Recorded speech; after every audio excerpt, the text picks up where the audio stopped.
Hey y'all, so another lovely car video for you, because I always have a lot of thoughts while I'm driving, slash when I'm working out, and just all the time, because my brain doesn't stop thinking.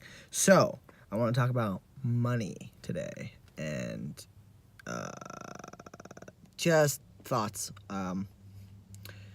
I certainly don't feel like I'm in the financial place that I'd want to be at age 25, but also, like, I know that I've been through some things that most people my age don't have to go through, like a gender transition and the expense of that, and of course having to pay for my surgery, which between the cost of it and the debt I accrued from it, about $15,000, $10,000 for the surgery, 4,100 ish for the credit card, and other expenses in between, like getting down there and being out of work and all that. So it's just a whole lot of money things that I think about, and it's like part of me is like frustrated that I had to do that and like use up all the savings I had to like buy my own car and do that kind of stuff. And like I'm so blessed that Eric lets me use this car, because I would just be totally fucked if I didn't have a vehicle. Like I couldn't even get to the gym, I couldn't see Grammy, I couldn't go to church, like I couldn't do anything if I didn't have a car. And so that is a godsend. And I remember being like really frustrated before I met Eric, and before I had Dorky, just like the fact that I couldn't do anything. I couldn't make plans with people and stuff like that. So like buying a car has always been something that I want to do, and I feel like I'm never gonna get there. And like buying a house, not everyone my age, but a lot of people my age have a house and a car and all this stuff, and it's like, how? Well, how is because they probably didn't recklessly spend their money when they were kids. Like, I started working when I was 17, almost 18, so it's been like 8 years of working, going, like 9 will be this end of, I started at the end of 2011, so, I haven't been working as long, because I literally didn't want to get a job. My parents made me get a job, because I was, like, stealing money from them, and they were like, you need to get a job, you're like an adult. I was too depressed to work, pretty much. I didn't want to. Anyway, so, my first year of college, I literally came home from that semester with $19 to my name. Like, I spent all my money. And I always want to go back in time and, like, shake my, like, 18-year-old self and be like, stop spending your money. You don't have any money. Like, don't spend any money. God, I spend so much money on just stupid shit. And, people would argue that I spend a lot of money on tattoos, but, like, that's true. I have spent a pretty penny on my tattoos in total. But that's important to me. So I don't feel guilt. I do feel some guilt about spending money on tattoos, but I like to get them. And you know what? I've actually saved a lot of money this year from not drinking. So, like, I used to spend like $60 a night. I can't even tell you how much money I spent in college on alcohol. And, like, I've spent a lot of money on alcohol. And that was part of the problem last year. Like, trying to make up for my top surgery and then just be blowing all my money on alcohol. That's not good. So,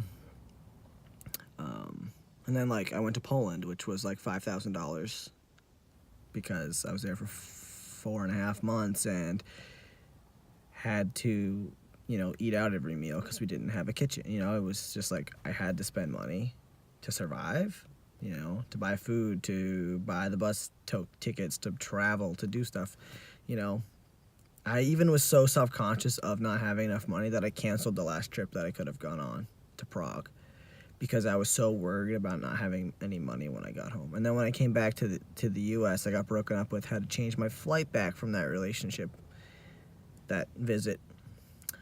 And so then I had like $30 to my name after that. So it's like I've always like made money and spent money, and then made money and spent money.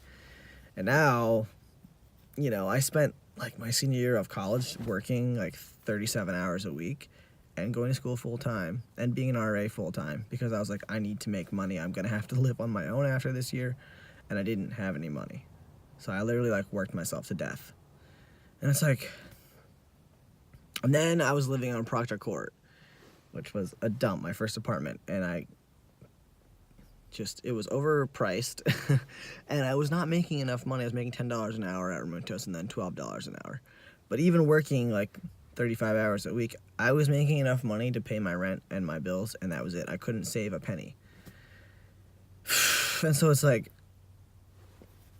now I work for Eric, and I actually make enough money to save, but it feels like not enough because I wish I had more. You know, I can save. I have savings now. I didn't have savings before. I literally, when I put down my deposit on my old apartment on Emerald Street with Katrina, I literally had to ask my parents and my friend for money, like a loan, so that I could pay the deposit, because if I paid the deposit, I was going to have $0. You know, I spent enough time living paycheck to paycheck that I don't like that feeling. And not that I'm in that place now, like I'm not in that place now, but I'm just frustrated by where I'm at in terms of like where I want to be at, I guess. And I don't know, it's like, obviously I wouldn't go back in time and take away my experiences, because Poland was like such a life-changing experience.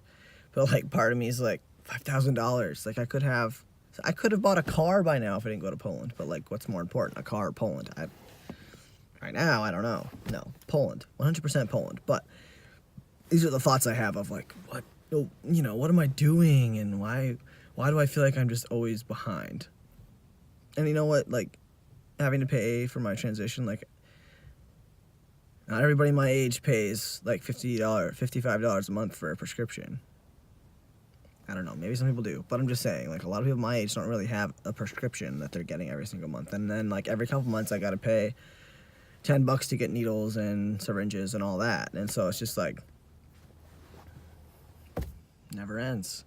And like doctor's visits, and it's just like, and my insurance doesn't cover my doctor's visits. I always have to pay not a copay, but I have to pay for my visits there. Yeah, and then like, you know, I've got this looming thing of like, I'm 25. Next year I have to find my own insurance. I'm off my dad's insurance, which means I gotta pay for that. So it's just like, adulting. I don't really like it. Anyway, if you listen to this whole thing, because now I've been talking for so long, I'm sorry. Thanks. I just wanted to get it off my chest. Money thoughts. Money's a hard thing, because like, my parents always taught me to be frugal and all this, and so it's like, yikes. So I just feel a lot of anxiety about money. I think because my mom was always so uptight about money, I feel like I have to be uptight about money, which is always my downfall. That's always like a worry of mine, especially in relationships. Money. And I know money is like a big deal in relationships, so anyhow. And I keep telling myself, like, just write your book and then you'll make money, but there's like no guarantee that anyone's gonna buy my book. So I can't use it as a fallback. Like, just write a book and make a lot of money off of it. We'll see. I haven't been able to write lately. It's been hard. So anyway, I'm gonna go take a shower and stuff, and yeah, I hope you guys are having a great week, and I'll talk to you next time.